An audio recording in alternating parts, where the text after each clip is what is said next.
All right, that report sets the tone for tonight's discussion.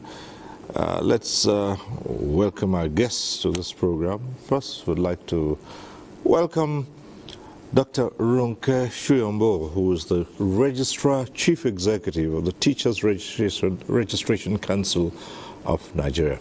Thank you for being here with us tonight. Thank you so much for inviting me, sir. All right. And we're joined tonight. It's a pleasure, especially, to welcome Dr. Paddy Njoku, a former board chairman of the National Examination Council, NECO, and the Director General, International Institute for Leadership and Governance. Dr. Paddy Njoku, it's such a pleasure to see you once again. It's been quite a while. The pleasure is mine to see that you are still shining. You are still shining and radiating. Right. And that NTA Tuesday Live is still alive. Still very much. Good to see you. Thank you. Right. Well, joining us on this program tonight would be Jide Ojo. He is Executive Director, Ojo Development Consult. He is an author and public affairs analyst. He joins us via Zoom. Jide Ojo, it's great to see you. Thanks for being with us tonight. Thank you. Right. Thank you, Siri. It's OJ Development Consult, actually. Okay. It's not Ojo. It's OJ Development Consult. It's my pleasure to be on Tuesday Live. First time in 2026. All right. The OJ is probably part of an acronym or something, part of the Ojo, right? Is it? Yes, okay. It's an acronym of three of us that founded the consultancy. OJ, the other side, Jide Ojo, OJ. Right. Okay. Executive Director, OJ Development Consult. Right. Thanks for being with us tonight. Thank you. Well, we will be joined in this conversation by the Best Performing Teacher 2025. That's Shulanke Francis Taiwo. And we expect he will join us via Zoom as well. It would be good to speak to the Best Performing Teacher 2025 and to find out, now that it is clear that the old days are gone when they'd say that the teacher's reward is in heaven. It's good to start having those rewards right here now. But this is NTA Tuesday Live, and as you well know, at some point in time the program gets interactive. It means you can join in the conversation in the studio. But when it's that time, we'll remind you of the process and the procedure. For now, let's begin to engage our guests, and it's all about the teaching profession tonight. So let us begin from the very start of it all. And we turn to the Registrar Chief Executive of the Teachers Registration Council of Nigeria, Dr. Ronke Shuyombo. And first, before we ask about the outcomes of the 2025 Teachers Summit, let's just look at teachers generally. Who are teachers? What role do they play? Which space do they occupy? Thank you very much. I mean, you've actually asked me a very important question, because when we look at teachers, I can call them the transformers of our future, because we can't afford to joke with Sustainable Development Goal. That's the human capital development. And so they actually build the future leaders.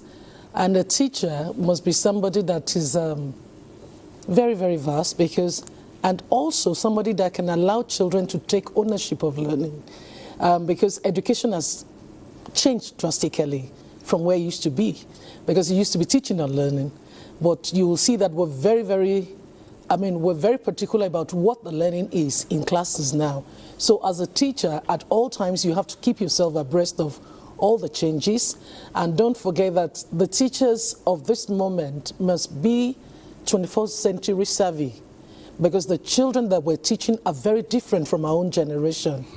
So we need to understand that. So teachers, to me, it's a very, very brilliant profession that one must be ready to serve and to do it effectively well, because you have the life of the nation in your hand. In the classrooms, don't forget that in the classroom we have the future leaders of Nigeria. We have the people that would actually determine what tomorrow will be. And so you cannot afford to hold that job and treat it with levity. Thank you so much. We'll come to that. But Dr. Paddy Njoku, just give us your impression about who a teacher is. I think that the teacher is a most important relation to the child, because the parents of the child at a certain time decide to hand the child over to the teacher to bring the child up properly. So it's a noble profession, because parents don't say, no, I am so affluent, I'm so rich, I'm so knowledgeable, and therefore you must leave my children under my care. They carry the child and hand the child over to a teacher. And the teacher must be conscious of the importance of that role. That a man of this, a woman of this level handed his or her child over to you to help to bring up. So it's something you cannot really quantify in terms of importance. It is, if you like, morally, socially, extra important to be a teacher, to be a role model. And mind you, every child wants to be as wise, as intelligent as his or her teacher. Not necessarily as his or her parent. The teacher becomes a role model. And that's why we tell teachers to be cautious and conscious about this fact, that there are so many pupils trying to emulate your deeds, and therefore you must not get into misdeeds to the notice of these children. So teaching is a very noble task and profession, because you are forming new personalities who have been handed over to you by their parents. Oh, thank you so much. Well, Jide, let's hear you. Let's hear your impressions. Thank you very much, Cyril. Incidentally, I'm a son of a teacher. My father taught for 35 or 40 years, from 1955 to 1995. I retired as a primary school head teacher. And I've been involved in teaching myself in the course of my career. In Oyo State, there is what we call then, I don't know whether it still exists, they call us PTA teachers, teachers recruited by the Parent Teachers Association.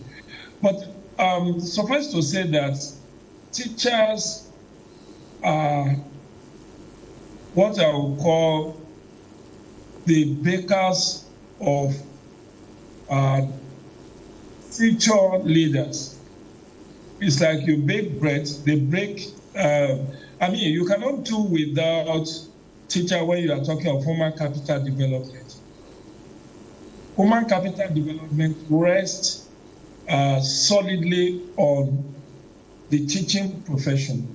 Because whatever you want to become in life, I'm sure, Cyril, you were taught in school, not necessarily taught about, mass communication, but when I listen to your diction, the reverence that you command, it shows that you were well groomed, in the course of your studies. And that is why I agree with Dr. Paddy Njoku that teachers are role model.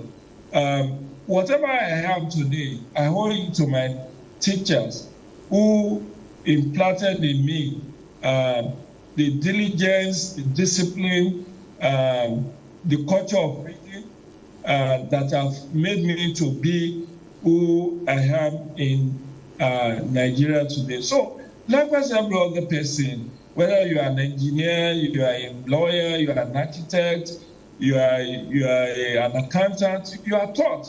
Nobody is self-taught as to bring all the knowledge he or she needs to this world. As you grow up, there are teachers, whether you are taught in the formal sector, which we call schools, or even teaching of children, starts from the family circle. As you grow up, your mother's influence, how to pronounce words appropriately, what to do, what not to do, is part of molding your character, molding you to be. So the formal sector, when you register at the age of 5 or 6, and then you are placed in a class, whether it's in a crèche or in a nursery school. For those of us who have no privilege of going to crèche or nursery school, we have to wait till 6 or 7 years when our hands reaches the other side of our hair before we could be registered in school. And then, you are laughing, but that's what I went through in the early 70s. So right. it brings nostalgic memory that teachers are, as the topic of this discussion talked about, they are involved in national development because human capital is what drives innovation, drives technology, drives all the great and mighty things we are enjoying today. It is the teaching profession that brought all of them about. You may call them teachers at the primary, secondary school level. When they get to tertiary level, you call them lecturers, you call them tutors, whatever name they go by, they are deeply involved in human capital development. And they are in loco parentis, as Madam talked about, you put your children in care of teachers as to play the role of parents in the course of their studies while they are in school, while the parents take over when the children get back home. Thank you so very much. And yes, you painted a nostalgic picture there at starting off school. We'll return to that at some point in time. But let's come to the Teachers Summit, which was held, and find out what the key outcomes were. Now, right. Thank you very much. I think I must say the key outcomes for that Teacher Summit, the main aim of it was to raise the profile of teachers, and that was actually achieved. Because for teachers, a lot of people will say the reward is in heaven, but the reward is here now. So we're trying to change the mindset, and everybody's trying to have a paradigm shift for teachers now that, look, it cannot be how we were using teachers before. That cannot work anymore. And one has got to raise the profile, one has got to raise the morale of teachers, and we had quite a lot of very good discussion. Edu Revamp that was launched at that time, to me, professional development is now a key thing for teachers to see that, look, I've got to look into how can I update myself.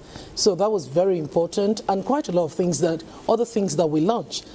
Because something that stood out also on the second day of the Teacher Summit was the fact that everybody has talked about standard to have been very, very, standard has always been the issue for so long. But with that summit, that was actually changed. The narrative has been changed, particularly with this particular minister, because even not even starting from the minister, if I start from Mr. President, you will see that when you look at the action plan of the president on renewed hope, the very first thing, when you look at, I'm not sure if it was page 64, so was about the quality of education, and that's something that Teacher Summit that we did really brought into the table. So because we've all got to change the quality of what do we give to the children. It cannot be business as usual again. So we're very particular about what children are given on in their classes. We're very particular about standard, because if you're saying the standard is low with everybody, so what are we doing? Because, like what I said this afternoon, for example, somewhere, that as at the time I was born, people said standard was very bad. Up till now, people are still moaning about it. So what are we doing? For example, you will see that my office, Teachers Registration Council of Nigeria, what we did was to actually gather, because we have some very, very good teachers in Nigeria, outstanding teachers in Nigeria. And I actually got baked from Nigeria as a teacher before traveling to England, and I became an advanced skill teacher. And there are so many teachers like that that have actually done so well in this system, but they're performing well outside as well. So it's high time that we all bring that good practice, and there is excellent practice here. So what we did was outstanding teachers, about 60 of them, put together what outstanding lessons should be in all the core subjects, at least about 5,000 lesson plans. And they did the prescripted lesson plan, where they've been able to show what you give to gifted and talented children, what should be given to less able children, and the middle ability children. And everything has been contextualized. So with that, to me, as soon as teachers saw that, everybody was really, really happy. Because you've got to empower teachers of this generation. And if you're going to say subject knowledge is not good, for how long are we going to moan about it? You can correct everything from a teacher, but you cannot correct subject knowledge. I'm sorry. Because would you tell that teacher to go back to school? How many teachers are we going to return back to school? So we've got to empower them and not to just moan about it. And teachers were very enthused about that when we launched that on the second day of the summit. Then something that really struck me was the fact that you have the very gifted and talented teachers who are working above the normal cognitive ability level of what a normal teacher should have done. They had opportunity with the AI lesson plan platform now. And so they can plan lessons, they can do a lot of things, creativity can come into lessons, and those were things that we gained. When you look at the Edu Revamp as well, Edu Revamp was talking so much about how is it that teachers can actually develop their pedagogical skills. And those were things that, and when the woman that did the presentation for them, within 2 days, we had about 8,000 teachers that actually registered on the Edu Revamp platform. So to me, I feel the summit was really, really a rich one that empowered teachers on what to do. Safeguarding was also dealt with, because we're not just looking at what you bring to the table in terms of teaching and learning. If children don't feel safe in schools, then we are playing. So pedophiles cannot continue going around. As a result, you will see that within that 2-day summit, we actually launch another one, which is Teachers Investigative Panel, because we're going to be bringing criminal record database to Nigeria now. So teachers will be, we'll be able to check teachers before you actually appoint them. So, there are so many things coming to the table through that particular summit. Thank you. Sounds very comprehensive. Yes. And, from standards, quality, and even safety, Dr. Njoku, this is what it has always been about. The standards, being able to impart knowledge, particularly now that we're in the era of AI. Yeah, I have been, if you permit me to say, I've been a bit suspicious of AI because we have been using NI, which is native intelligence and natural intelligence. And you see where it has taken us to already. And now we want to bring artificial intelligence. So if we don't manage it well, we may run into more trouble. And that is where the role of the teacher comes in much more importantly, because we've been somehow misusing our natural intelligence. So much so that today, you see that kidnapping has become a profession in our country. Now, if you can't manage that situation well, and then you bring artificial intelligence to add to it, and you don't manage that artificial intelligence very well, you've had it. So that's why we should not overlook the importance of teaching. Because, as I said, the teacher is your role model. I think we should sensitize the teachers more with the coming of artificial intelligence. We should let our teachers know that they have more work to do. Because most of the time, the people who are on the negative side try to enhance the negative effects of new developments. Right. And unfortunately, the innocent people pay for it. So that's my attitude about that. I am happy that they were able to hold the summit. I'm happy that they were able to enhance the status symbol of the teacher, which invariably was going down. The teacher should be known for whom he or she is, as a role model in upbringing of the average child anywhere. Unfortunately, their salaries might be low, but their inputs in bringing up the leaders of tomorrow cannot be easily quantified. And we can't do without them. There's no way. And you can't tell your child not to go to school because you can teach him or her. So I think we should continue along that line, encouraging teachers to come together, bring up ideas that will make society move better. If we ignore them, it is to our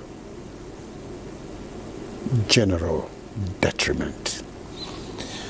All right, Jide, if we take it from where Dr. Padin Njoku just left off now, given the tremendous progress that the world has witnessed, particularly in science and technology, it does mean that the role of the teacher becomes even more critical, and ensuring quality and standards.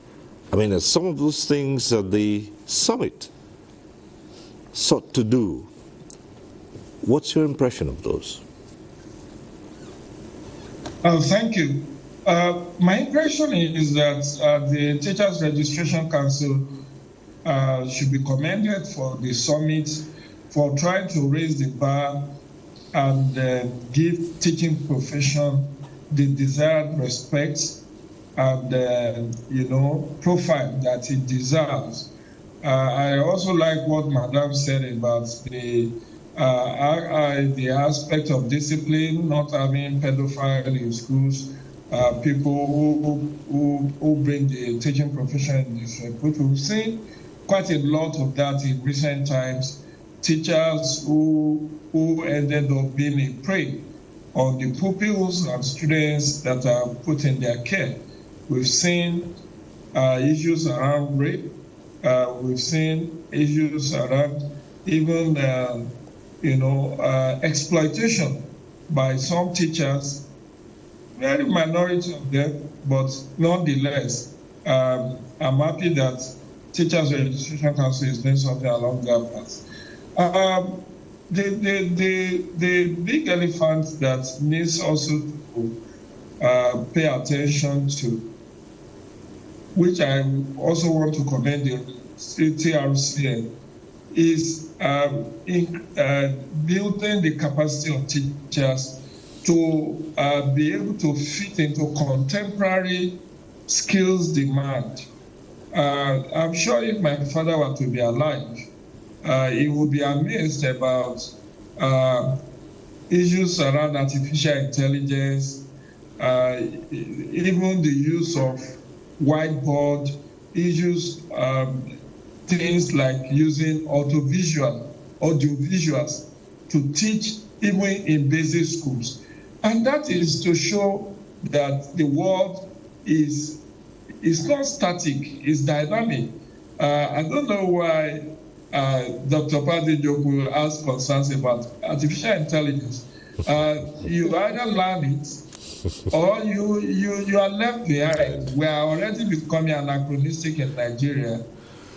Even for me as a writer, I'm seeking to learn about how to use artificial intelligence to enhance my work as a columnist, as an analyst, and as a consultant. So it's part of the dynamism that has to be brought into the teaching profession. We cannot shy away from the fact that everything in life has the good and the bad side. And it's just for us to harness the good side of this artificial intelligence and see how we can leverage it to ensure that our teachers are competitive in terms of skills. Look at schools. Schools environment now, you can't do without electricity, you can't do without having audiovisuals to aid the teaching of pupils, not even students now, pupils in crèche, in primary school, in nursery and primary school. You need that skill set. So teaching our colleges of education and universities, departments, and faculties of education need to overhaul their curriculum to make room for this contemporary knowledge in science and technology. A teacher that is worth its salt should be able to use laptops, should be able to prepare lesson notes, not just by long writing as we know it to be in the 60s, 70s, 90s. You should be able to type your lesson notes and send by email to your headmaster or headmistress and take advantage of technology. It has come to stay. You must be able to use email. You must be able to use audiovisual methodology to teach, to deliver your classes where the opportunity is there for you. I know this has been embraced by most private schools. Only the public schools are left behind because I think many public schools are still struggling with infrastructural development. But just imagine what we ran into, Cyril and other distinguished girls. Look at what the entire world ran into in 2020 when COVID-19 pandemic was experienced. For many private schools, it wasn't a serious issue because they went into virtual teaching of their pupils, and the pupils were still able to do well in their studies because the private schools were well prepared for that eventuality.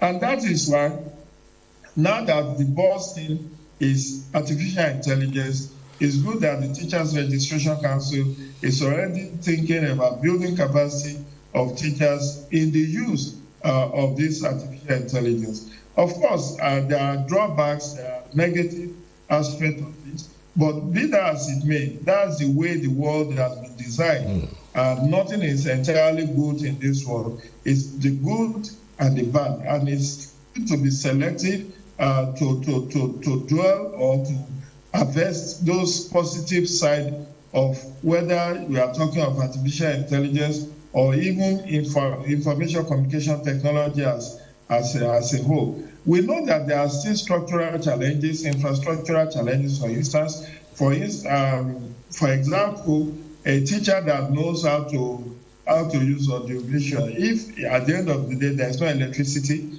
in the schools where he wants to deploy this technology, then it's useless. So you need light, you need electricity, but the most important thing is that these teachers must be brought up to speed to be able to use ICT, to mainstream the use of ICT into the delivery of their lectures or their classes, so that even these pupils when they finish school, they can be competitive, because the end goal of teaching is about human capacity development, to develop human capacity to deploy the skill sets that can make them to have life skills that can earn them income or whatever they want to do with those skills. Thank you so much, Jide. And well, in addition to the conversation in the studio, we also have some reports. Let's get to see this one from Enugu.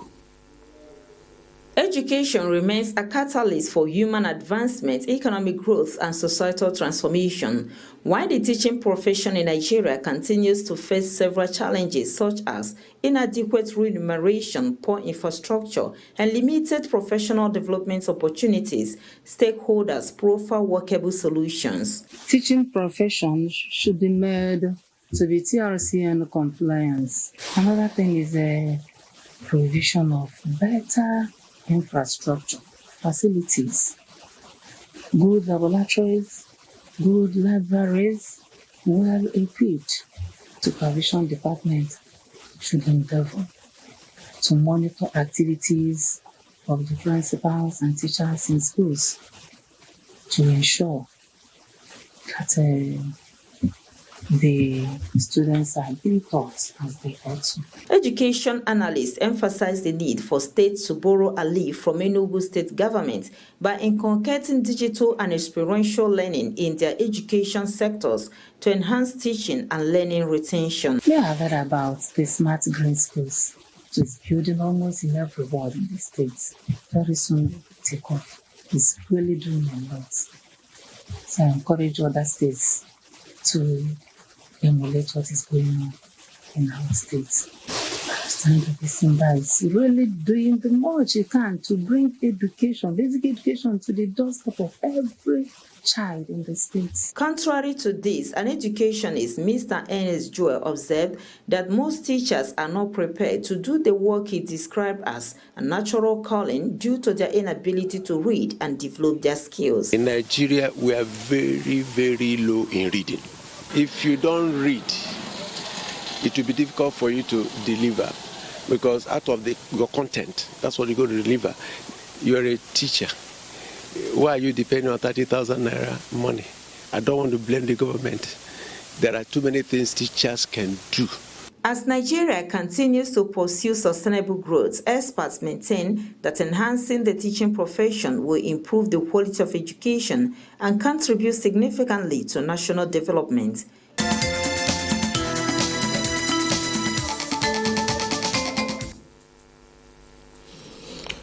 All right, from Enugu, we go over to Maiduguri for this other report.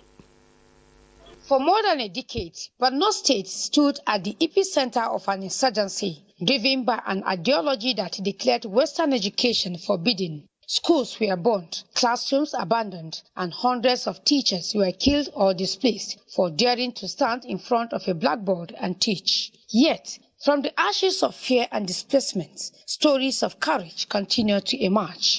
One of such stories is that of a teacher, Mohammed Suleiman, who refused to give up on education, even when everything around him said stop. There are several factors that make me to teach despite the insurgency that we are facing in the northeastern sub-region of Nigeria, more especially Borno State. First of all, I have the interest, the passion that I have in teaching.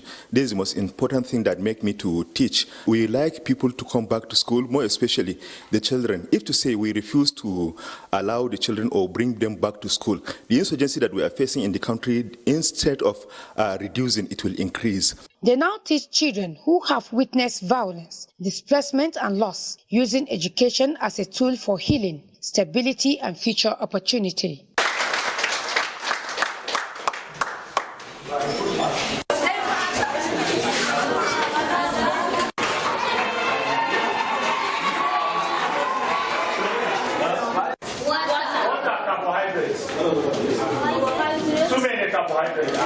With improving security, teaching and learning are gradually becoming easier. Reconstructed schools, improved access to learning materials, and the introduction of digital platforms are helping teachers deliver lessons more effectively, even in hard-to-reach areas. Boko Haram is a resultant effect of poor education. By reopening these schools, building on our resilience, we hope these children will be better citizens. We expect future ministers, senators, governors, professors from among them. Today, teachers who once taught under fear now stand as a symbol of resilience, shaping young minds with renewed confidence and purpose. In Maiduguri.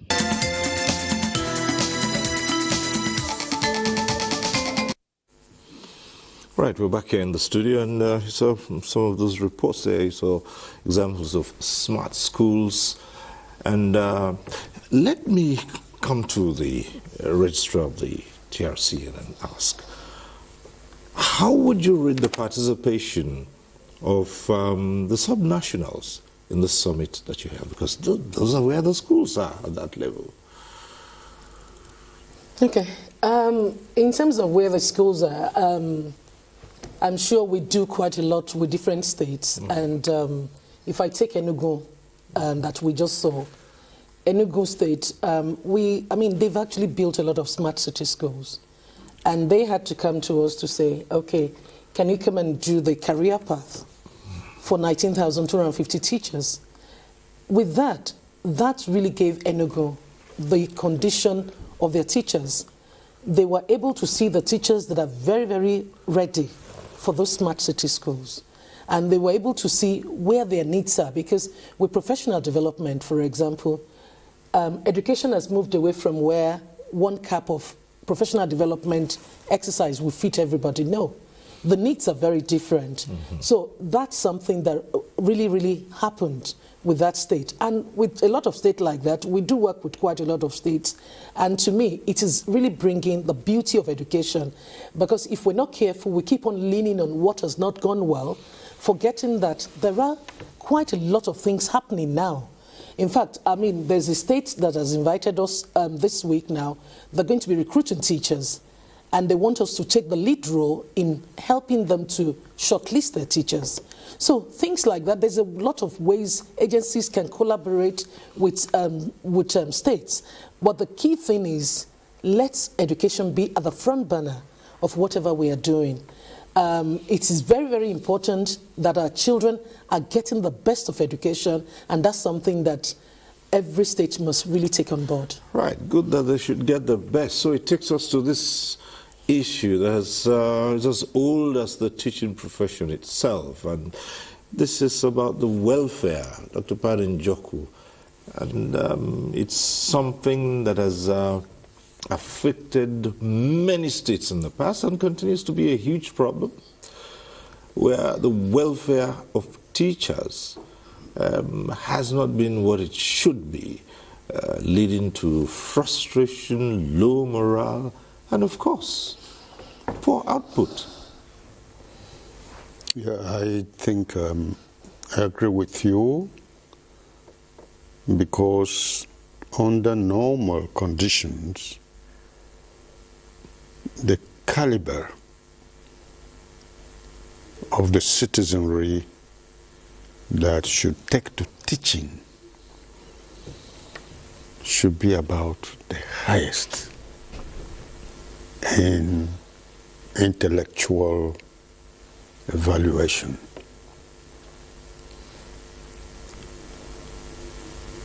The best that every class produces should go into teaching to be able to bring others up. But unfortunately, they are not remunerated as they are rated. And so it becomes, if you like, unfortunate that the best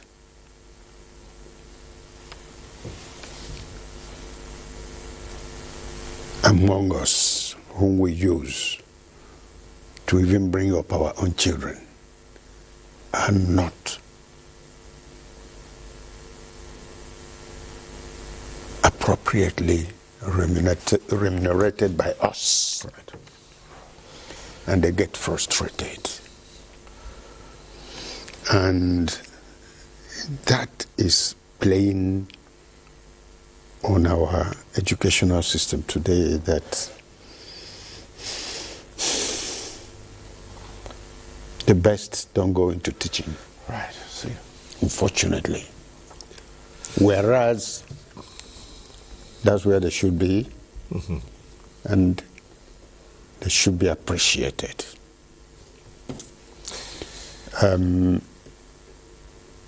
So it has a nefarious effect on our educational system.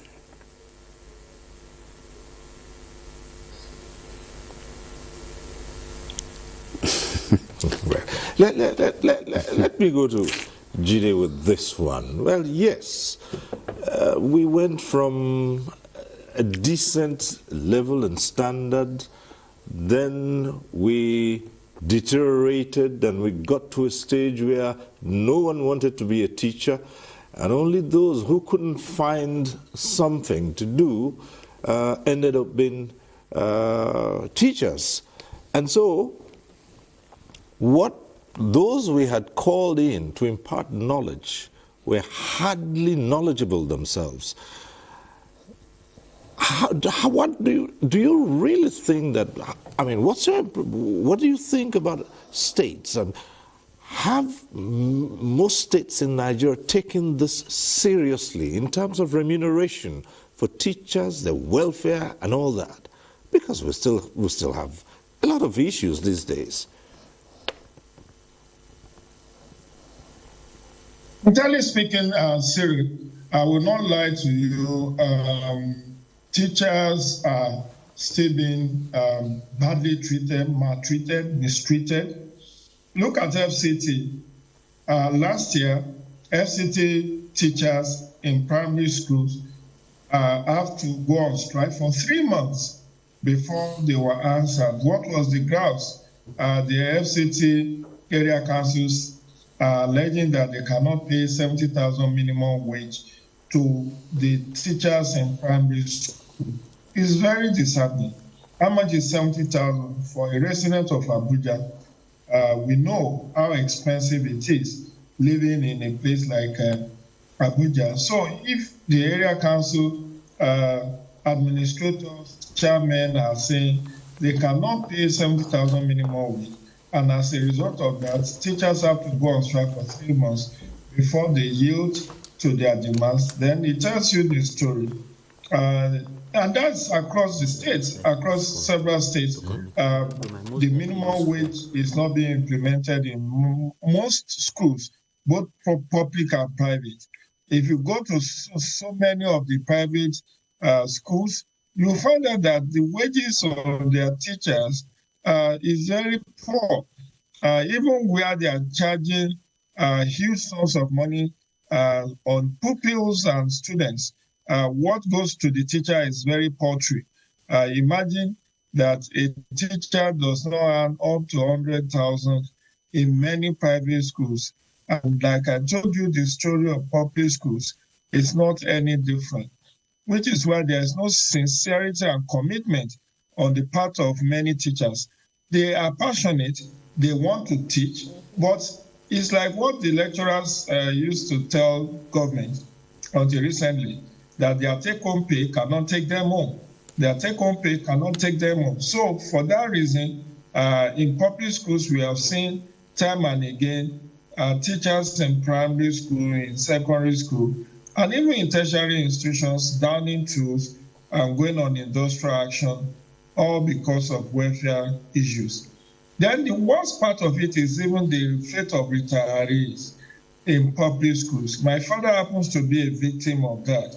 Until his death in 1998, 3 years after he retired, he never got a dime from the state government in terms of pension or gratuity. It was very lamentable, and but we thank God we soldier on. Eventually, we were able to get something out of the state government, but it was so insignificant. So when you look at issue of welfare and remuneration in most schools, whether you're talking of private or public, it's nothing to write home about. But it's not even about remuneration alone. What about facilities?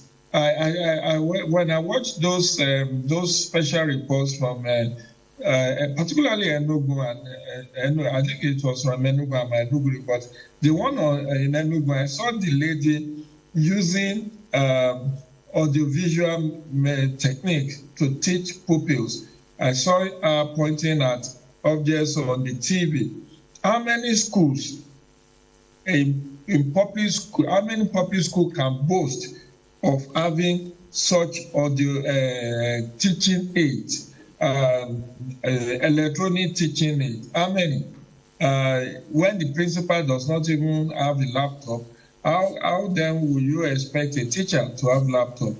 When there are no electricities in most of these schools, how then do you expect them to be able to use digital devices to teach? And that's where contemporary teaching has gone through in many advanced countries. You don't see anybody using blackboard and chalk to teach again. Not even the whiteboard and markers. They are now using audiovisuals because particularly if you are adopting the Montessori technique of teaching, you need to be very adaptive, you need to be creative, because the children being born in contemporary times are very demanding, are very smart children who can even rubbish their teachers if the teacher is not well grounded. So it's a double tragedy for the teaching profession. One, the remuneration is very poor. Secondly, is that the facilities, the equipment are not also there. So except for those who are very passionate, that's when they condemn themselves to teaching. Otherwise, many will want to take flight and go work in other sectors where they can have better income. And you don't blame them. Even to become a teacher is not a tea party. Recall that if you are going to College of Education, the least you can spend is 3 years. And if you go to the universities, definitely you have to spend 4 years. And then you go for teaching practice, you go for, all manner of, TRCM will see how to certify you before you can be called a professional teacher. And so after all of these rigors, all this investment, then you are priced so low in the labor market. It's even worse off in the private sector. I tell you, go around many of the schools, many of the private schools in many communities across, even in Abuja there, you will be shocked that many teachers are not handing up to 70,000 minimum wage. And these are teachers that don't have pension, no gratuity, no sick leave, no transport allowance, no health benefits. So it's like they are just casual staff, and that's why in many private schools, there is high turnover of teachers. You will see a teacher this term, by the time the school shuts down for vacation or holiday, and they are resuming 2-3 weeks after or 1 month after, the teacher will have left for greener pastures, looking for where he or she could get better pay. And that has led to high turnover of teachers, particularly at the lower rung of the ladder. When I say lower rung, I'm talking about primary and secondary school. There's always high turnover, particularly in private sector educational institutions. For government, yes, because of job security, they will be there to mark time. But when they don't have the facilities to work with, the classrooms are dilapidated, there are no even teaching aids. No teaching aid is supplied, or if they are supplied at all, they are insufficient. At the end of the day, the teachers are just frustrated, and they can only do much with under the very much the pressure through which they have to work. So it's something that the government needs to look into, and I know that now that ASU's demands have been looked into and a fresh agreement has been signed, I will encourage the Federal Ministry of Education, in collaboration with state ministries of education, to look seriously into the welfare of teachers at the lower level, at secondary school and primary school, in order to ensure retention of these teachers. If a school cannot retain a teacher for 10 years, then that means there is a problem. And sincerely speaking, go to many schools, only will you find a teacher that will stay in one private school for up to 5 years, except very few ones that take issue of welfare of teachers very seriously. And like I said, it's not even just the salary. What about promotion? Okay. Some teachers are on the same rung, on the same salary scale for up to 10 years. And that is that's much of a disincentive. So in terms of promotion, in terms of motivation, in terms of incentives, all of this needs. Okay. All right. Let's. We've been trying to establish links with the best performing teacher, the one who won the award. That's Sholanke Francis Taiwo. It's been a little bit tricky getting him via Zoom, but we thought we could speak to him, get him on phone, and want to believe that we have Sholanke Francis Taiwo on the line now. Hello. Oh, right. Well, good. Yes, sir. Okay, so you're right there. First let me start off by congratulating you on this award as the best performing teacher. Tell us, how does it feel like being recognized as the best? Thank you very much, sir. Teaching is a profession where impact is not always immediately visible. So being recognized at this level is deeply humbling and fulfilling. So I feel grateful to God, to my learners who inspire me daily, my colleagues, and the UBEC and the Federal Ministry of Education who made this recognition possible for me. So I thank God for that. Well, you have emerged as the best so far, but tell us, the road to that couldn't have been easy. What's it for you? You're just passionate about your job. How do you take the profession of teaching? Because certainly you stand out among your colleagues. Give us a cursory look of what it feels like for you to be a teacher. All right. Thank you very much. For me to be a teacher, it is a passion for me. It is a calling. Let me borrow a leaf from Nelson Mandela. He said, education is a tool through which we can develop our society. So for me, Some set of teachers has helped me. They have brought out the best in me. And I want to do the same for some other people, especially for my nation. So this brings me into the teaching profession.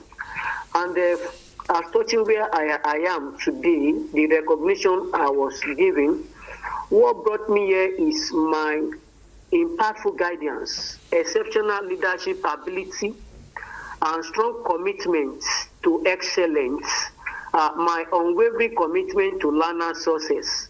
So for me, I go beyond the curriculum. I mentor, I motivate, and I innovate. I ensure that learners under me are not the same. You know, I try as much as possible with the help of God to ensure that I change their narratives. Learners that are timid, learners that are shy, learners who cannot find their voice. I try to do my best for them because I know that a learner that cannot read, a learner that cannot write, a learner that cannot express himself is a threat to the nation. It's a threat to the society. As a matter of fact, it's a threat to the national development of our country. So to this end, I give it my all. I give it all it takes. Very passionate, sacrificing time and resources to ensure that my learners are doing well. Thank you. All right, let me just quickly ask you this. Okay. As a teacher who's so passionate about what he does, what's your thinking about how the profession of teaching should be taken? What do you want to see this profession be in Nigeria, considering all the challenges about infrastructure, poor remuneration, poor motivation?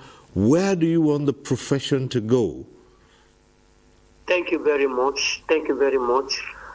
For me, I want to see teaching profession to compete favorably with medical world, to compete favorably with people that are in oil and gas. I want to see that teaching attracts the best brain. Not that teaching should be the dumping ground where someone that has nothing to offer, having tried this and that, but it doesn't work. I just come to take an employment in teaching, just patching up things. No, that is not what I want.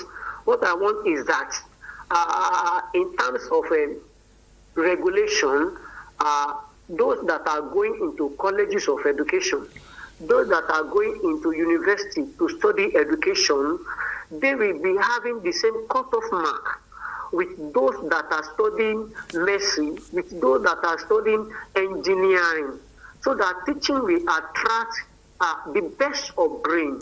And by doing so, the status of teachers, the status of educator will be increased. They will be recognized. They will be valued.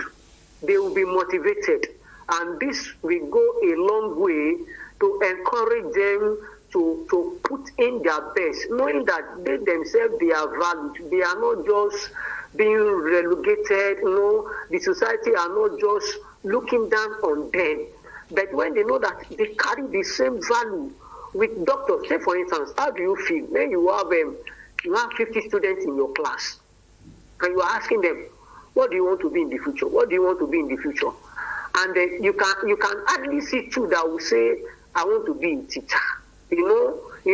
For their level to come to have seen that those that are in teaching, they are not well treated. Nobody would like to take the job. So for me, I want to see a change in teaching profession where they will be handsomely rewarded.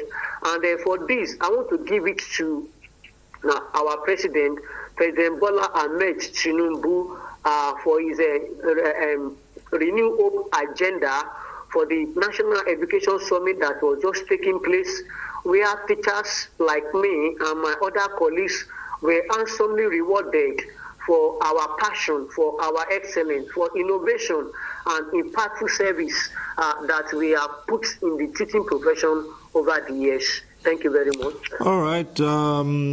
Shulanke Francis Taiwo would like to congratulate you again. And just bear it in mind, as they say, you've been rewarded now. It's a good thing. But as they say, the reward for hard work is more hard work. And so we'd be expecting that, again, you would be applying along with your colleagues. You'd be applying more into imparting knowledge. At this point, we'll take a short break. When we return, there'll be other matters, including the ones that the best performing teacher has raised here on Tuesday Live. So stay with us. Now, this is the segment where we open the phone lines and we get to receive your calls to talk about the issues at stake. And as we always say every Tuesday, if you're calling in and your call gets through to the studio, do us a favor, turn down the volume of your TV set to avoid the hurlback or the echo. And we also encourage you to go straight to the point and ask that you not bother too much about the greetings. Just a simple hello would do. And so we'll start off the segment with another of our reports. This one is from Abuja. Decades, the Nigerian teacher has stood as a silent pillar of national development, carrying the weight of large classrooms, limited resources, and modest remuneration, yet remaining steadfast in service. Often described as operating under a heaven reward system, many teachers continue to give their best, driven by a sense of calling rather than material gain. This enduring spirit of sacrifice and commitment is vividly reflected in the story of Dr. Kayode Adewale, a mathematics teacher from Ogun State whose passion for teaching earned global recognition, thus his emergence as winner of the prestigious $1 million Global Teacher Prize 2025, popularly known as Nobel Prize of Teaching, has cast a global spotlight on the resilience and ingenuity of Nigerian educators. Which is to contribute and be at the forefront of transforming education in Nigeria. And like I said, I am a teacher with a great intention to change the narrative, and even to change what people think teacher cannot be in Nigeria, even across the globe. So one of those things, one of my beliefs about teaching is that as a teacher, teaching as a profession is a calling. One of those things that I think make me to stand out among teachers is that I'm a teacher that is available anytime my student can reach out to me, even in the areas of curating content online. Dr. Kayode Adewale's success offers valuable lessons for teachers across Nigeria. And after his own adventure there, in Ogun State today, we have the best teacher in Nigeria in Ogun State, Shulanke Taiwo, who was awarded almost 55 million and also 2-bedroom flat. What Kayode Adewale and others have done for teaching is actually motivating others to do more, believing that we can do more. Talking about Ogun State and the history of teachers getting reward and awards here and there is not just starting now. As a matter of fact, from the days of Lekan Adeko, Ode Ugbola Ayo, Kayode Adewale, who just became a PhD holder a few days ago, and we celebrated him, is good, and it is a source of motivation for teachers that are still on the system. But this is what we're saying. As good as all these things are, they are still not enough. Stakeholders underscore the need for teachers to embrace innovation, technology, and 21st century skills to make learning relevant and impactful, noting that sacrifices of teachers matter as their struggles are seen and their impact, whether rewarded on earth or in heaven, remains priceless to the future of our dear nation.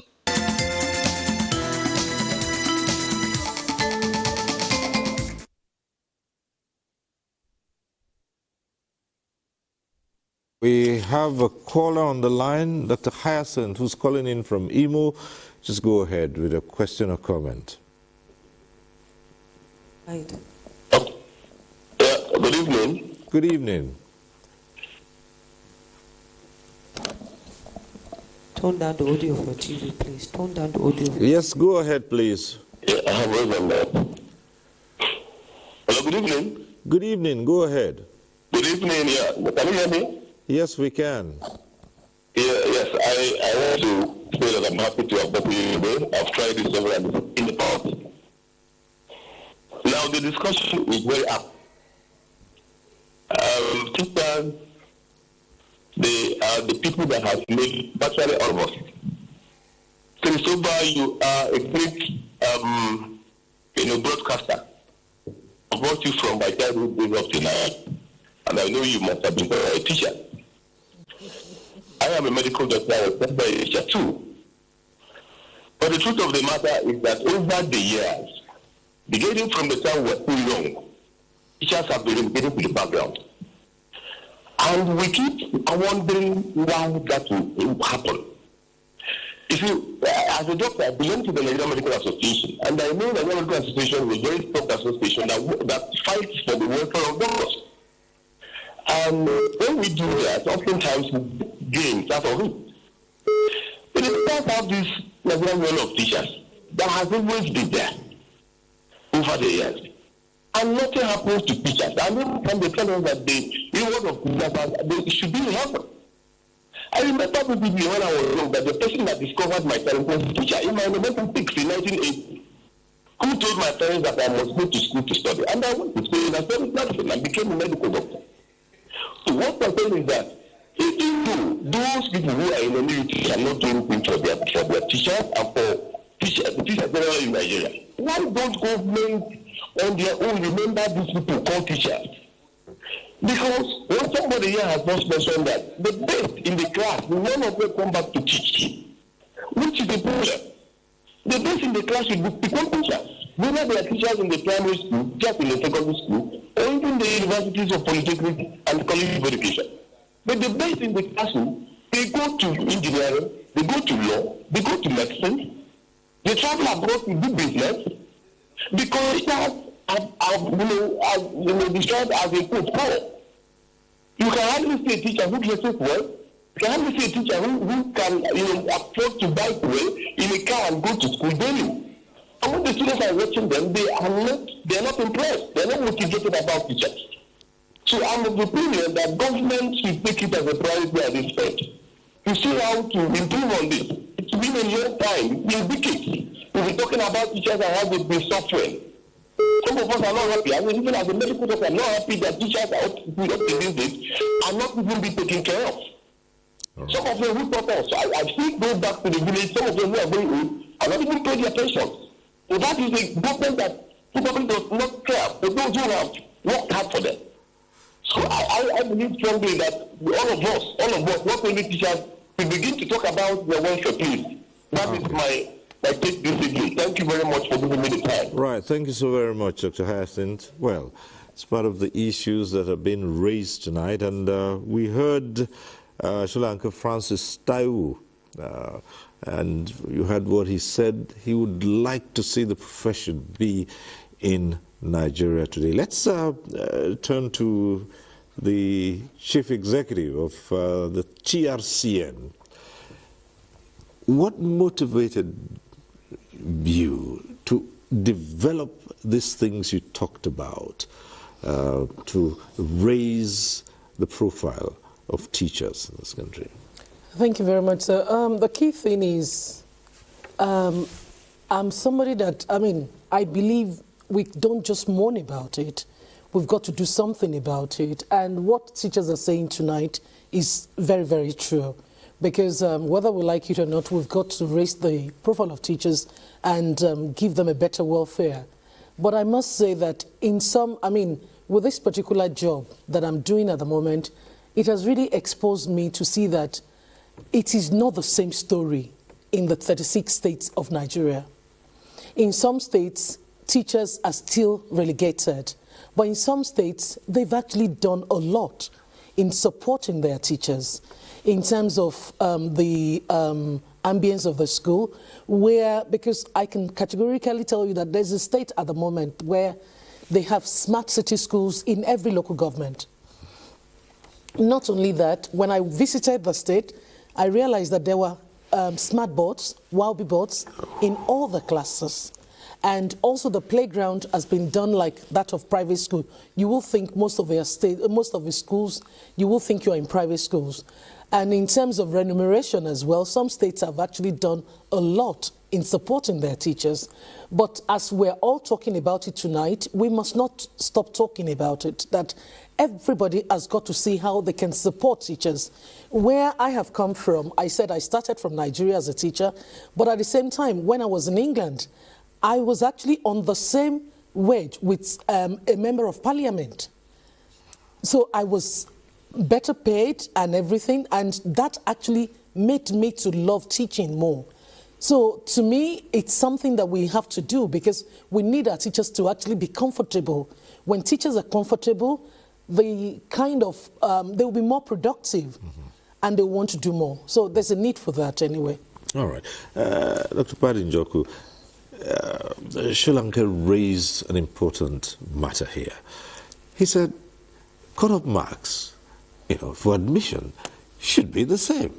I mean, you start off by giving the impression that some groups of people have to come in lower because they don't have to have those high qualifications.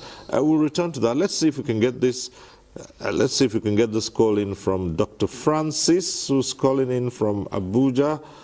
Hello, Dr. Francis. Go ahead if you can hear us. You can go ahead. Go ahead. Your own. All right. Thank you very much. I just want to commend the Registrar Chief Executive of the Teachers Registration Council of Nigeria for all the beautiful comments and the contributions she's been making on this show this night, especially in the areas of talking about raising the profiles of teachers. That is amazing. And the Best Teacher Award that was given to the teacher that just spoke now, you see that there was a real critical scrutiny, the process of selecting that teacher. From the comments he was making, from his contributions, and from the highlights he was giving on how teaching could be made a best profession. That's commendable. I also want to commend the Federal Ministry of Education, TRCN, UBEC, and all the agencies that organize this summit, especially for the selection process of teachers that attended that summit. Teachers were selected from all the 36 states, including the Federal Capital Territory. And you could see the energy in the room that day, being at the summit. The First Lady, the Mother of the Nation, being there. You could see the energy that they were very happy because of the recognition that was put into them. I think we should have more of this to raise the profile of the teachers. And for the reward system, I think it's time that philanthropy, companies, agencies to come together to continue to do this kind of reward system for teachers to raise the profile of teaching profession in Nigeria. Thank you very much. Thank you very much for your contributions. Thank you. Yes, back here in the studio, Dr. Padinjoku, we're just saying what Francis said earlier on, that he doesn't think it is right to lower the entry qualifications for teachers. That begins to suggest that teachers should not be high up there. The problem starts from there. Entry qualification into where? Into higher educational institutions. For instance, they would say, for cut-off marks, they would lower it for those who are going into the teaching profession. And he says that shouldn't be. No, it shouldn't be. Actually, it should be the other way around. We should be able to choose the best to become teachers who will bring up our children. Mind you, no matter how intelligent you are, how brilliant you are, you give your child out to teachers to eventually bring up. Not just you bringing up your children intellectually. And so you would want to be sure that the people who are bringing them up are adequately qualified to do so. Otherwise, you bring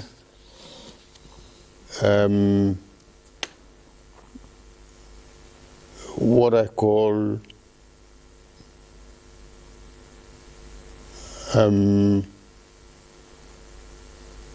you bring down even your own status and your level, right? Because your children no longer represent you intellectually.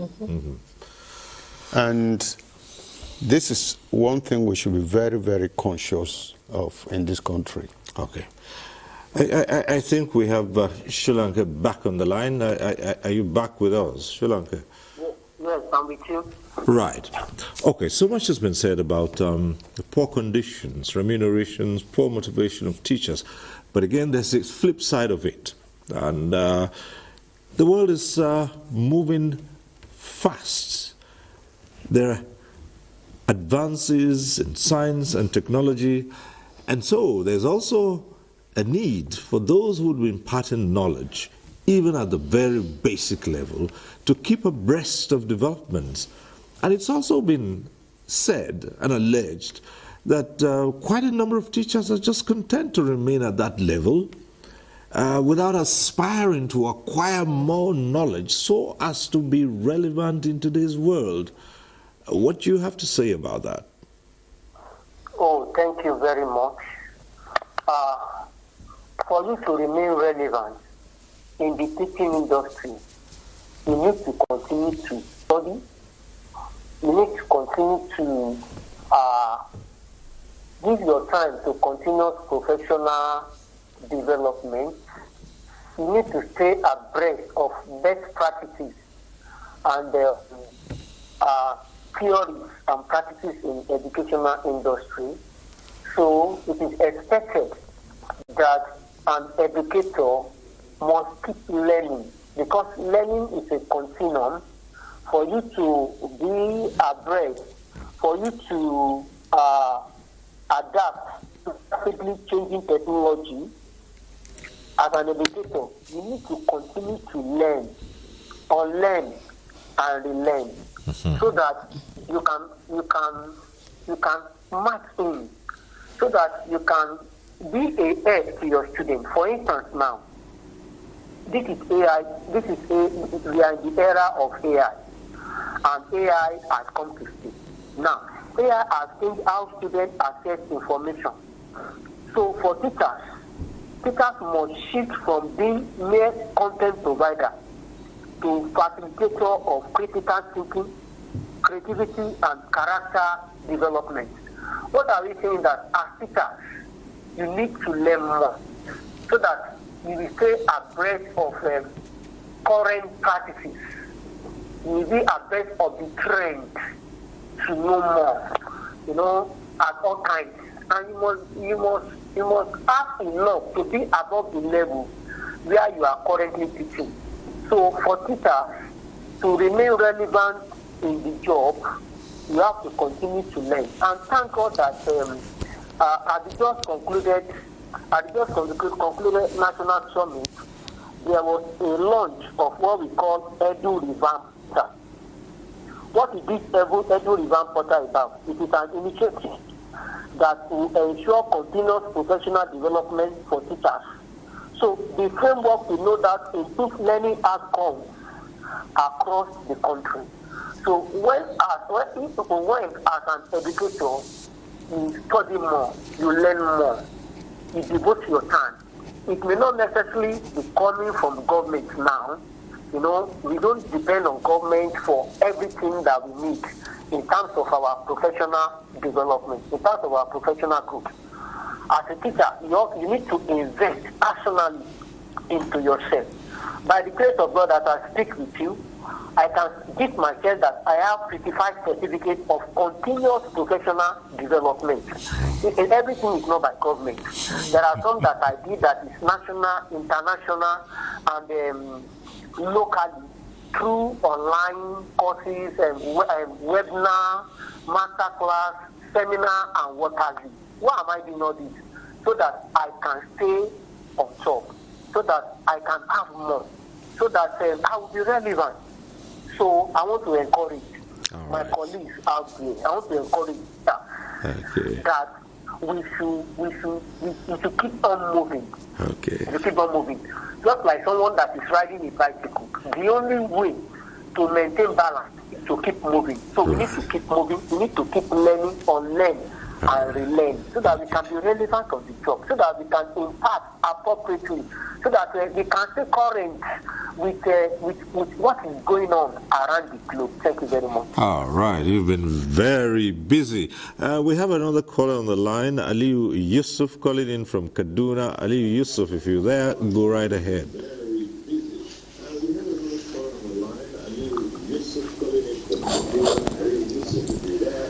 Aliyu Yusuf. Yes, go ahead. Good evening.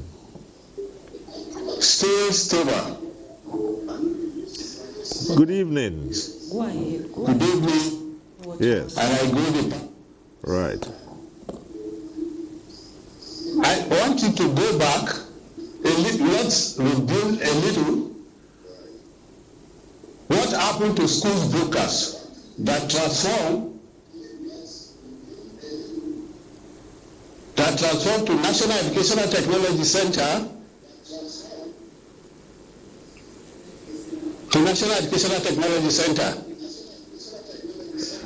eventually seeded to Open University. Okay. Yes, just as you go on, just further turn down the volume of your TV. 70s, 80s, 90s. Mm-hmm.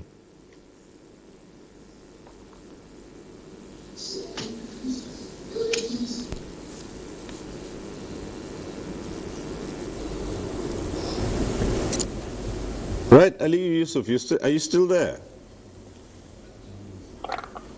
Oh dear. Okay, we lost that call. But let me quickly go to Jide Ojo. And you heard what Sholanke said. Twice now he's spoken, and he's spoken about the need for even the teachers to take matters into their own hands and strive to improve themselves. He's also talked about not lowering standards. And as you and I know, yes, it's a far cry from the chalk and blackboard days. We even got to the era where you tried one thing, it didn't work, you tried another, it didn't work, and you ended up as a teacher. And when anyone, in fact, there was a time when once you were considered as having not done very well in other spheres, then the feeling is that, well, just get him or her a teaching job and there'll be a teacher. So I'd like you to respond to some of the issues that he raised. Oh dear, Jide, let me ask you to hold on still. Let's go back to the phone. There's an engineer, David, from Port Harcourt calling in. Let's see if we can take that call in and then we'll return to you. Hello. Engineer David, hello. Good evening. Good evening, go ahead. Okay, my name is David and I'm calling in respect to the conversation that is going on. Yes. I'm a young man in my middle 30s and sometimes I'm worried about how the elderly can also integrate the younger people in this profession. Right. Because we are dealing with everybody is now on social media, everybody wants to do content, nobody wants to teach anybody, and these are a lot of issues. And so, for me, I think the government should come up with how this whole teaching profession will become so enticing to young people that somehow they may not want to, get involved. Now, it shouldn't only be on the classroom. It should also integrate into other skills, because as of today, some of these skills we even have to go to Cotonou or Ghana to get people and do some stuff as an engineer.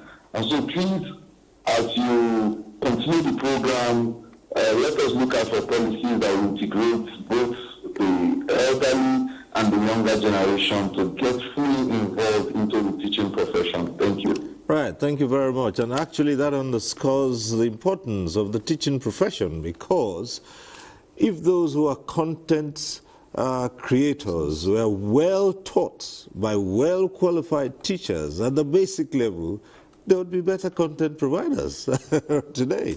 And it's the same thing you talk about the artisans. If they had very good teachers at the foundational level, then we wouldn't be hopping across to neighboring countries. And so, Jide Ojo, can you comment at this point here? Well, what was the question again? You need to remind me. Right. You probably, well, I take it you heard Shulanke when he was speaking the first time and the second time around. He talked about why it's not desirable to lower standards for, those who go into the teaching profession, entry qualifications. And of course, he's also acknowledged that while the government has a lot to do, the individuals themselves must strive to improve themselves so as to remain relevant in the profession. Thank you, Cyril. Thank you for that recap. I listened to Mr. Shulanke, and I say congratulations to him if you are listening or you are watching. I'm so happy for you, and I like his upbeat spirit. He's very upbeat, and I think he was born to be a teacher. He was so passionate. I feel it in the way he spoke from the heart. Yes, whether issue of lowering standards, I think it's in context. We need to put that in context. Don't forget that teachers come in 2 or 3 folds.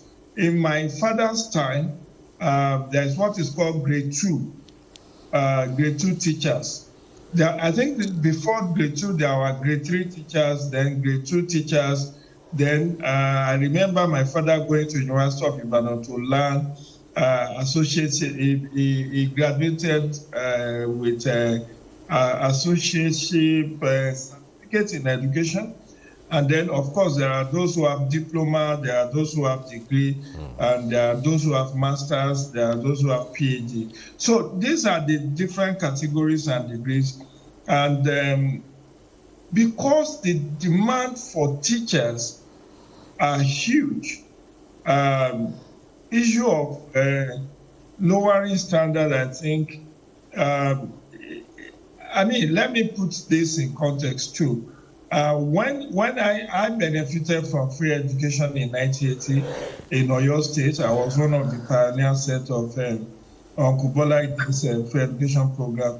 And I recall that there was paucity of teachers at that time, so much so that Oyo State government have to import teachers from Ghana.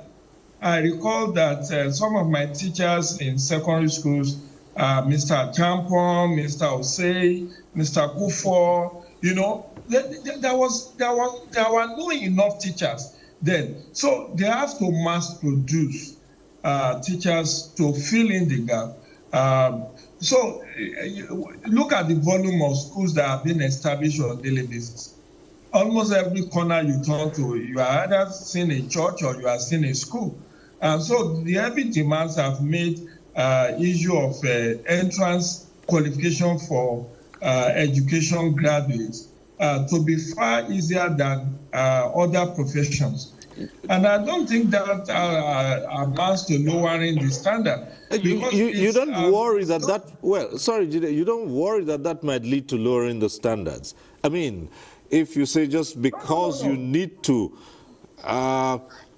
get people en masse into the profession, then instead of demanding 4 credits, you say just have 1 credit. You don't think that amounts to lowering the standard? That's where I was trying to explain myself.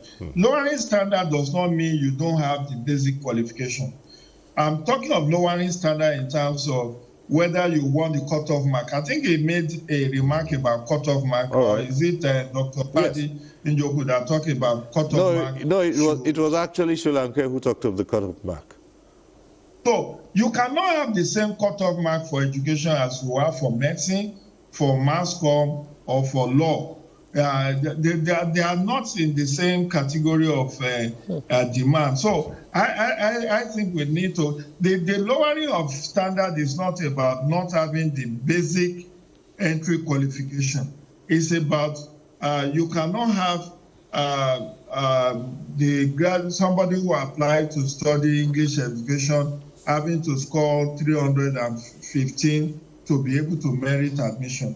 Admission is a different ball game. It's just a kind of regulatory system to ensure that based on certain indices, that's what determines what the cutoff mark is. But let me speak to the other side of what Mr. Sholanke said about self-development.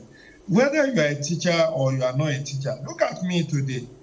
Much of what I know today in the field of governance and development were not taught in school. I was not taught in school. I was not taught computer in school. In my days, we are analog. There was something like laptops or desktop at that time were very few. But I have. Yes, go ahead. Go ahead. Yeah, I know. And you didn't. I'm able to talk to you now. And I dare say you didn't even have the internet. Well, I didn't know a thing about it. I mean, there was no internet in my time, so. Yeah. So you can see that my learning on how to use information communication technology is paying off. I'm talking to you from far away in this country. If it were not for my skill in ICT, I possibly would have missed this opportunity to be part of this August panel. So self-development is a done deal. It's non-negotiable for anybody that wants to move forward in life. Whether you are a teacher or you are not a teacher, even if you are a medical doctor, you need to upgrade. If you are a lawyer, you need to upgrade. If you are a journalist, you need to upgrade. The way, I recall in 1990 when I started writing for newspaper, I will have to write long and take it to a typist somewhere, and I will make correction. They will use Tipex, and then I will send through NIPOST to the newspaper organization. But today, in the comfort of my room, I send my articles to the Punch newspaper via WhatsApp. I don't even use email any longer. I just use WhatsApp. I type it myself. I edit it myself. I do proofreading myself. That is to tell you that every profession needs to have skills upgrade. And you don't have to wait for government to give you that opportunity. You have to seize it. You have to invest in self-development. Basic literacy that you have, that your degree from universities or polytechnic or colleges of education gives you, they are just basic literacy skills. But there are so many online courses you can do to upgrade, to improve your skill set, and that makes you even more competitive. That improves your remuneration, emolument, because the more skills you have, the more demands there is for your services, and then you definitely will get better pay. I recall, let me give you this instance. I happen to have worked in an organization before I set up my consulting firm. I happen to have worked in an international organization where the difference between somebody with the first degree and the second degree at that time was 100,000 naira in terms of salary. Just having second degree gives you 100,000 naira advantage. Then if you have a PhD in that organization, that's another advantage. So everybody wants to have the maximum advantage that their profession can guarantee them.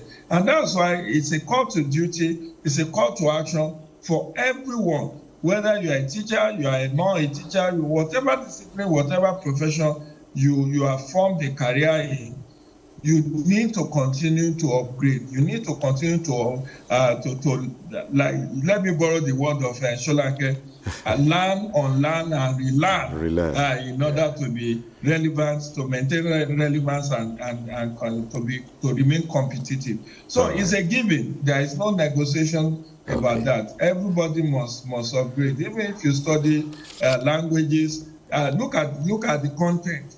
Those who are doing content creation today, those skills were not seen as a talent to make people laugh, to be creative. Has become a gold mine for many people today. Even people who didn't do well in academics, who are not very good in classroom studies, but today they are making millions. Not necessarily in comedy or skit making, but even educating people through the use of ICT. So it's also part of the dynamism that technology has brought to bear. And like I told you, I also want to go learn about artificial intelligence and how to apply it to my profession, so that I'm not left behind. Because I'm sure the way artificial intelligence is going now, in another 5 years, if you are not AI savvy, you are not going to be reckoned with. Exactly. That's the sad truth. All right, thanks so much. And well, we've got a few minutes more to go, but I believe that Sholanke is still with us, and we'll just give him the opportunity to give us his closing comments on what we've been talking about, sustainability. Yes, we are now rewarding and recognizing those who impart knowledge at that level. How best for this to be sustained? And when he's done, and we'll come back to the registrar of the TRCN and find out what next in improving the teaching profession. Yeah, Sholanke, if you're there, just go ahead. Yes, I'm here. Right.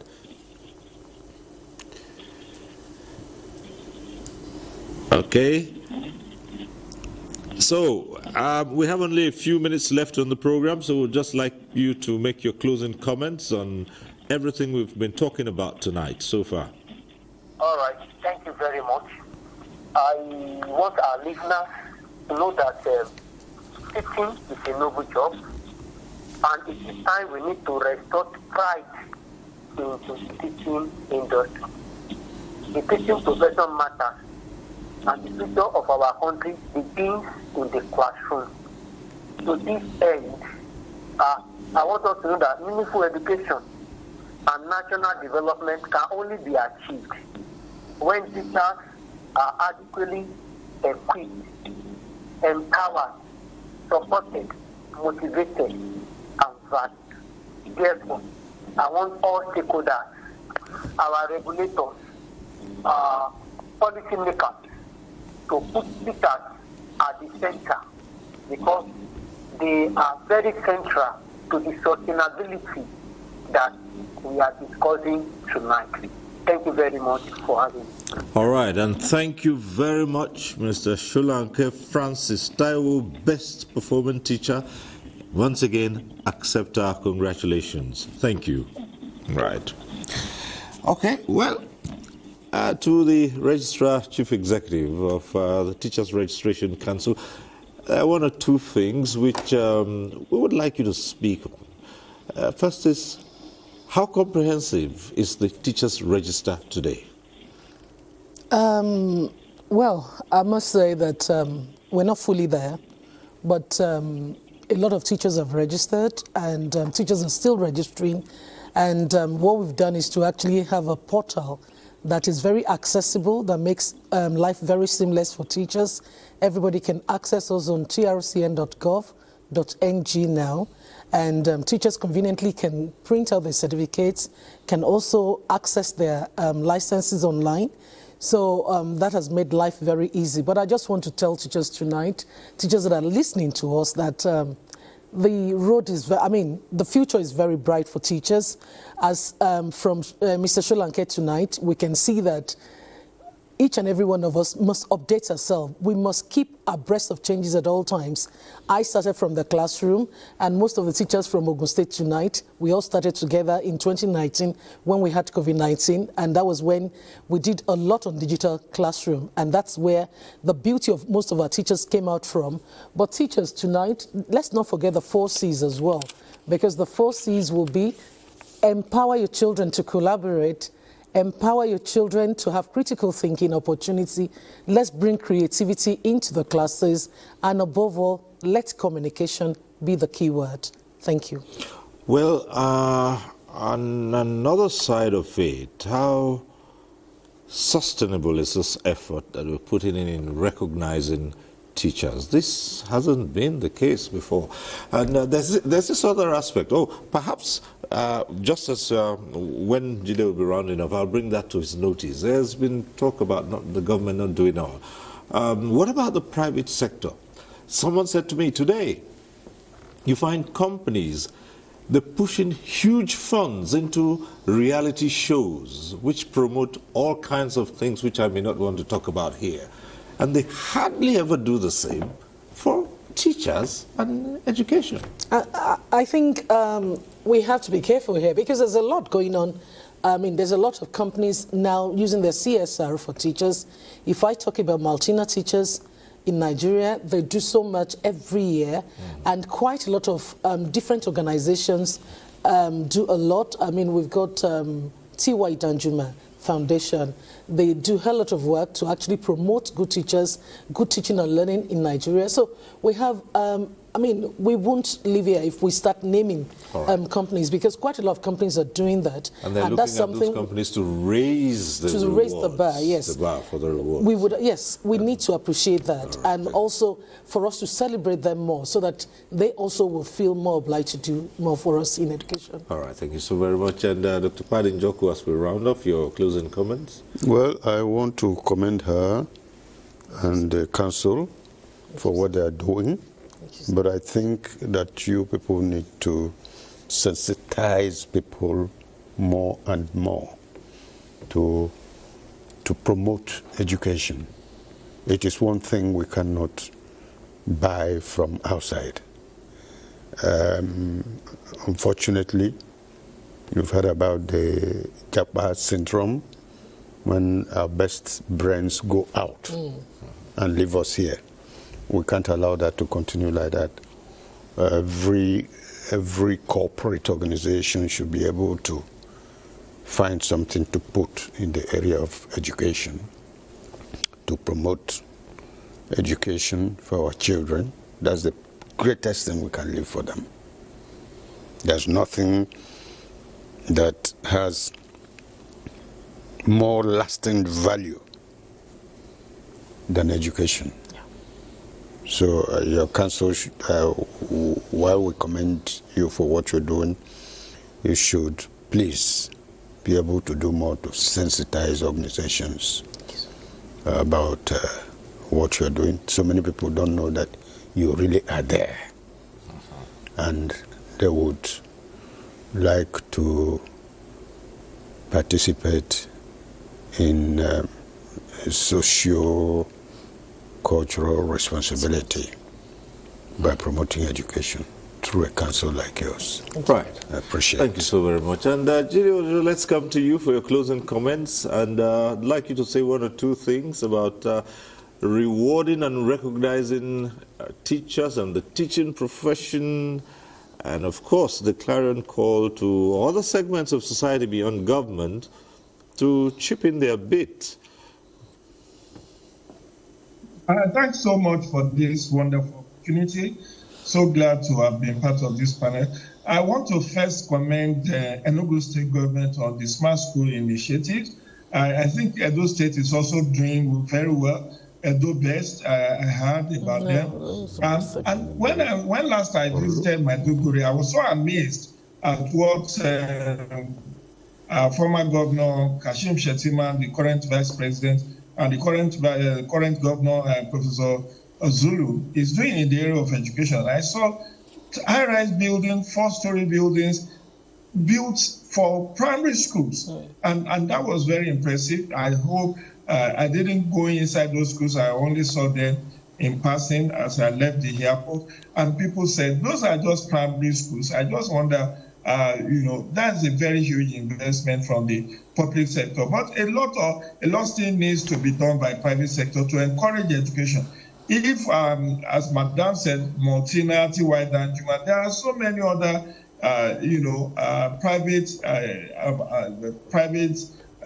companies that can invest more in education at the state level, at the local government level, so that the teachers will have sense of satisfaction, sense of accomplishment, their self-esteem would be boosted, and then they will be proud teachers.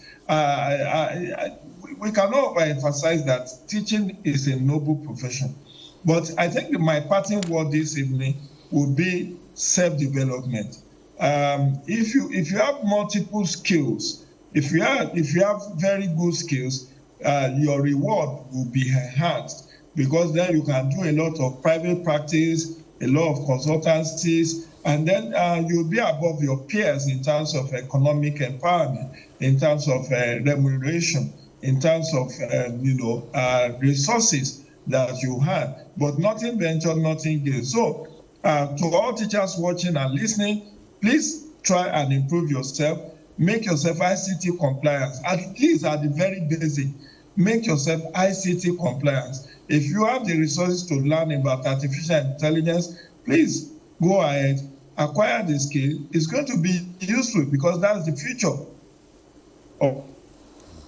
As Madam said, during COVID-19, we were all caught napping. Many did not know how to do virtual classrooms and virtual teaching. But today it's catching up, and it's irreversible.